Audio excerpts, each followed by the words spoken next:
Hai teman-teman semua, saya merasa sangat senang karena dapat berjumpa dengan kalian melalui video ini.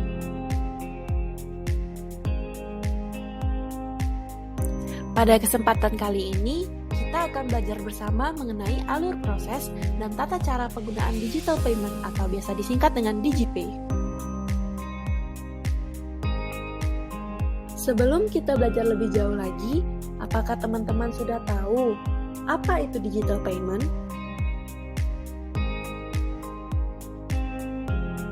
Digital payment merupakan pembayaran dengan mekanisme overbooking atau pemindah bukuan dari rekening pengeluaran secara elektronik dengan menggunakan kartu debit atau cash management system atau pendebetan kartu kredit pemerintah ke rekening penyedia barang atau jasa dalam rangka penggunaan uang persediaan melalui sistem marketplace. Uang persediaan sendiri merupakan uang muka dalam bentuk kas kecil yang diberikan kepada bendahara pengeluaran pada instansi pemerintah atau satuan kerja untuk membiayai kegiatan operasional sehari-hari yang menurut sifat dan tujuannya tidak mungkin dilakukan melalui mekanisme pembayaran secara langsung. Adapun yang mendasari dari penggunaan digital payment dalam pengelolaan uang persediaan didasari oleh dasar hukum berupa Peraturan Direktur Jenderal Perbendaharaan Nomor 20 Tahun 2019 tentang uji coba penggunaan uang persediaan melalui sistem marketplace dan digital payment pada satuan kerja. Dengan diterapkannya digital payment dalam pengelolaan keuangan negara, khususnya dalam pengelolaan uang persediaan, maka akan diperoleh beberapa dampak positif.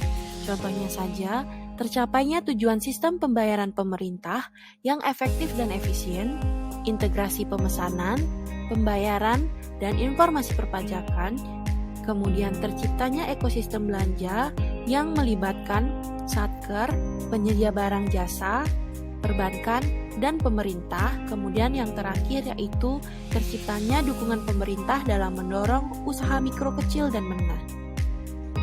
Penggunaan digital payment dapat memberikan manfaat bagi satker yang menggunakannya. Yang pertama yaitu otomatisasi dan efisiensi, karena seluruh proses dijalankan secara otomatis. Yang kedua, integrasi dari pengadaan, pembayaran, perpajakan, dan pelaporan. Yang ketiga yaitu simplifikasi SPJ, karena platform ini menghasilkan dokumen SPJ. Dan yang terakhir yaitu menghilangkan moral hazard, karena pengadaan dengan menggunakan digital payment menghasilkan pengadaan yang bersifat transparan dan akuntabel. Konsep dari digital payment ini yaitu dengan mengintegrasikan 3 aktivitas atau transaksi, yaitu pengadaan barang atau jasa, pembayaran, dan perpajakan dalam satu ekosistem.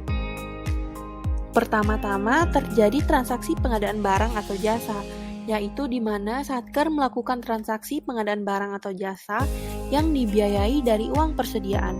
Kemudian transaksi pembayaran. Digital payment ini memfasilitasi pembayaran digital melalui kartu kredit pemerintah atau cash management system. Kemudian dilanjutkan dengan transaksi pelaporan dan perpajakan.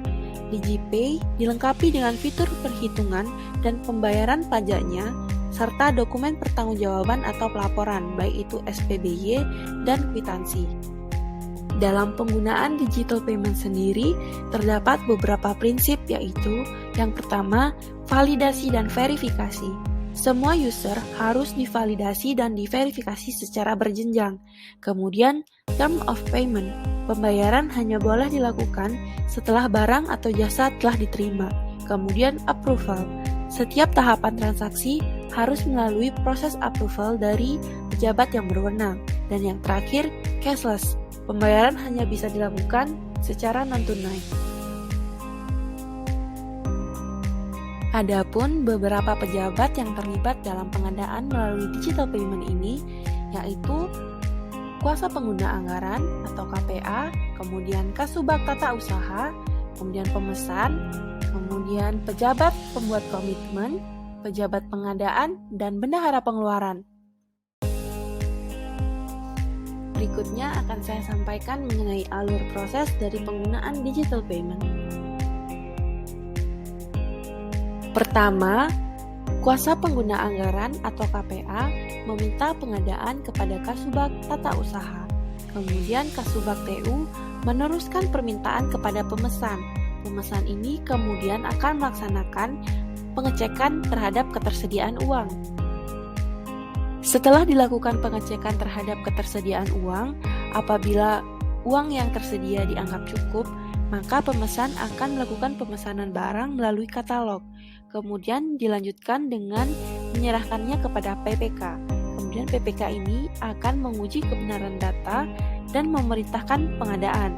PPK juga melakukan approval dari pengadaan, pembebanan anggaran, dan pembayaran bersyarat jika barang sudah diterima.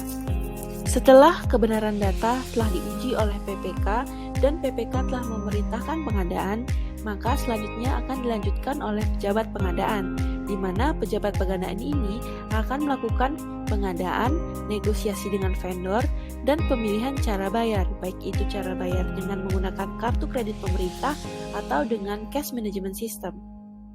Setelah negosiasi yang dilakukan oleh pejabat pengadaan dengan vendor menemui titik tengah, maka selanjutnya vendor akan menerima pemesanan dan mengirimkan pesanan tersebut.